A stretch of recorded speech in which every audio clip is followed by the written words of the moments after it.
Welcome back to Morgan's video blog, Morgan's online blog in video format. Today I'm back with how to self-edit that lousy first draft. Welcome to part 9 of my virtual Balticon panel write-ups.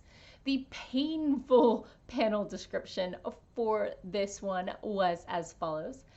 Panelists will discuss their favorite techniques for editing when they don't have outside reader or editor to help.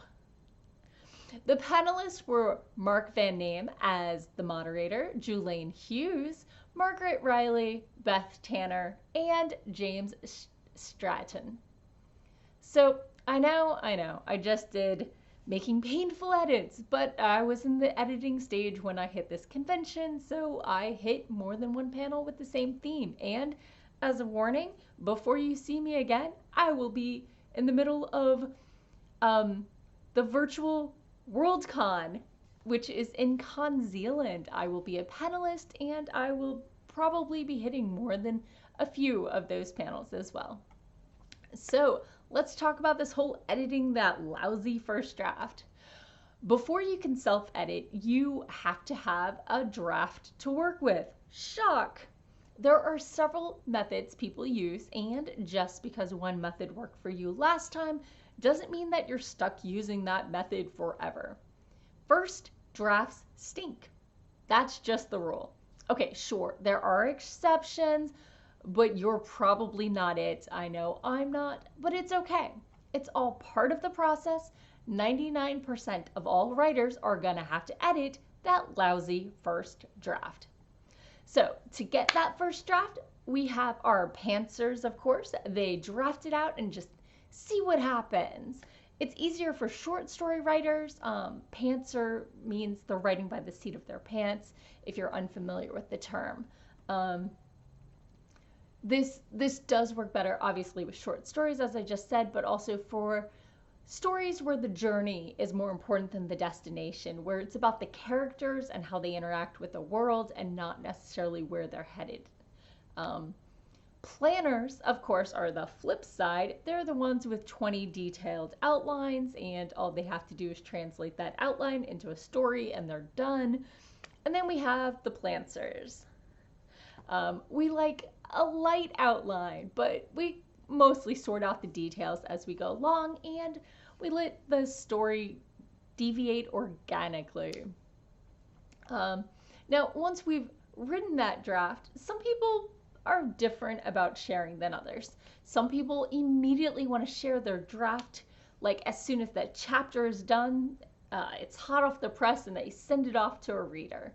A lot of us like to wait until our first or rough draft is done before sharing. Me, I like to write that rough draft, read it to make sure it's coherent, and then send it to my alpha. So once you finish that draft, whether or not you're using a beta reader or not, there are things you should do to that rough draft. You really, really are going to want to edit it.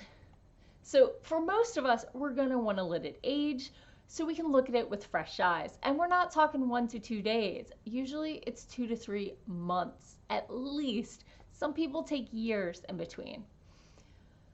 There are, of course, those few people that like to dive back in while the world is still vivid and fresh in their mind, and that's fine too, because this is writing, and do what works for you.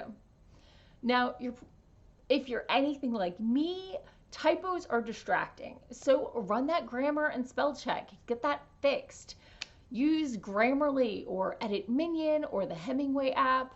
Now, a lot of people are going to want to wait until after they've ordered their structure before they do this, but for me, I like to do it twice because typos and poor word choices distract me from the bigger picture stuff.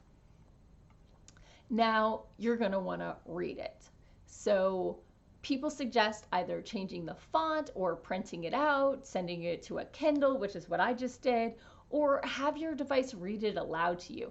Just look at it in a format that it didn't look like while you were typing it out, while you were writing it.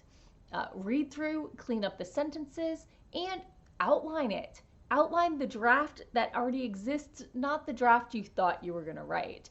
Check for pacing, see what sort of themes emerge that you could build on. Just see what jumps out at you as good and what jumps out at you as maybe something you want to clean up. Declutter, declutter, declutter. Don't say something 3 or 6 times in 6 different ways. Keep the best version and cut the rest. Remove all those filler words that exist to hedge. Just, so, well, a bit, feel, kinda. Next, kill your babies, your darlings. As writers, we hear this a lot, but what does it really mean? Just because we like this writing, we should cut it? Not quite. These are going to be those pearls of wisdom or great moving drama. They're not going to be to everyone's taste. Structurally, look for descriptors. Most people have fairly good imaginations, and you don't have to spell out everything about the horse that the writer just hopped onto. Give them as little as you can get away with at the beginning and add details throughout. Don't beautiful, glorious description paragraph that starts to go into description page or chapter. In line with that, don't write like a computer program or a stage director. You shouldn't be dictating every last move of your characters. You don't want to say how many times I emphasized my hands right there and getting into the nitty gritty.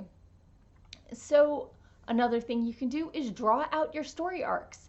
One for the plot, one for each point of view character, and see where the peaks and the ebbs are, and make sure they complement each other. See where you're not progressing either storyline, and you might want to cut scenes or characters or whole chapters. And don't let your reader suffer for your research. Just because you spent 5 hours researching canning techniques doesn't mean you need to spend more than 1 sentence talking about your character's canning fruit. So what if you've realized that the structure, the pacing, or the plot coherency is the problem? In that case, you're probably going to want to use some tools to inspect your story structure. And, sometimes it's helpful to use tools just to track everything going on. So a lot of people like to use Scrivener, and Scrivener has its corkboard view. Or you can duplicate it with 3x5 index cards on the floor or the table or the wall, whatever. To organize the scenes, you might want to color code different types of action, different types of point of view, just whatever sort of thing you're tracking. If you have like a thriller, it might be fun to have a murder map on the wall with all these people are connected to those people and the string and everything. Whatever works for how your brain is processing. A lot of people like spreadsheets to track things like when do we see each character. You don't even need to use words. You could have like a column with all the scenes and then just colored dots each time a person is in a scene and just see where it flows. It can be a really visual way to do things. Spreadsheets don't have to be all numbers. You can also use it to track travel distances, point of view switches, character information. Some people like to create their own sort of Wikipedia for their story. Archivist.com is a good tool for that. So I've heard, I have not used it. And some people just sort of like to create a kind of D&D character sheet for each character with their equipment and their eye color and just all the nitty-gritty details that you might forget, especially if you're thinking you might do a sequel. So when editing your own manuscript, you should probably keep in mind the things that professional editors see as pet peeves. They've seen a lot more manuscripts than yours, and I'm sure you don't want your writing to seem trite or overdone. So a few of their pet peeves: letting go of a breath he didn't know he was holding, and they were walking and walking, or whatever word you're reusing. Continued to blah, blah, blah. Words with the right meaning, but the wrong connotation. So, fillers, which we already went over, having every other sentence as a fragment, not using conjunctions because they're not literary enough, going out of your way to avoid said as a dialogue tag. It's okay if at least half of your dialogue has the word said. Bouncing point of views without a clear break. Bad grammar for no reason. If you're going to have a character with bad grammar, or like a thick accent, try to pick one or two words to show the accent and just write normally. Otherwise, you're sacrificing readability for mocking someone's accent. So, and also reused or overused words. Keep an eye out for those. Everyone has different things they lean on. So at some point, though, you're going to reach the limits of what you can fix on your own. You are only one person, and you know the characters and the story a little too well to know what might be missing because it's all there in your head. You don't have to have it explained. So while it's up to you, you really should bring in outside readers at some point. Some people share a few chapters to see if they're on the right pace. Others wait until the story is published and then share, or polished. Sorry, all of this should be before it's published, unless you want to see some really fun reviews. Others, if they're struggling, will share story or bounce ideas off of other people. You may want to reach out sooner. So beta readers are usually readers in your genre, but not necessarily writers themselves, and that brings a fresh perspective to your story. However, a critique partner or a fellow writer is going to be more useful with certain types of story issues. So be selective who you're sharing your story with. And as always, you don't have to agree with the edits, but if you don't like a proposed fix, you may want to look into clarifying your scene that the beta tried to edit to make sure it was properly set up. If you mismanage expectations, people think something's wrong. And as, let's see, as Margaret Riley said,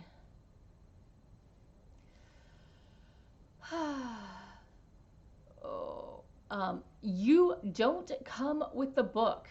If I have to ask you the questions, you're leaving something out. The book needs to stand on its own without explanation. So once beta readers have taken you as far as you can go, there's always one more option. If you're querying for traditional publishing, you may be able to skip this because they have their own professional editors. But if you're self-publishing, you definitely want a professional editor. No matter which route, one is going to be there, it's just who's paying for it. But as a self-published author, you want to make sure that your book has that professional quality that you want associated with your name. You'll want to make your manuscript as clean as possible before you hire an editor. You can't afford not to. You don't want them wasting time and money doing stuff Word could have done for free. You want them to be able to see the bigger issues. And make sure that you're hiring the right sort of editor or one who can do it all. So in this panel, the different types of editors were described as copy versus clarity. Content editors are concerned with the plot and the characters. Proofreaders come in and just check for typos, and copy editors look for repetitive or missing words, bad phrasing, bad logistics like missing arms and where'd that sword come from, and that sort of thing.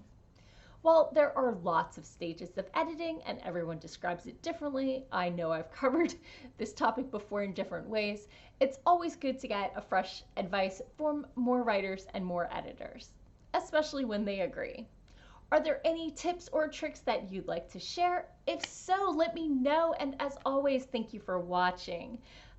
Please hit that subscribe button if you enjoyed this. Please hit that little bell if you want to be notified when I have new videos, which of course you do because I'm friendly and awesome and coherent mostly.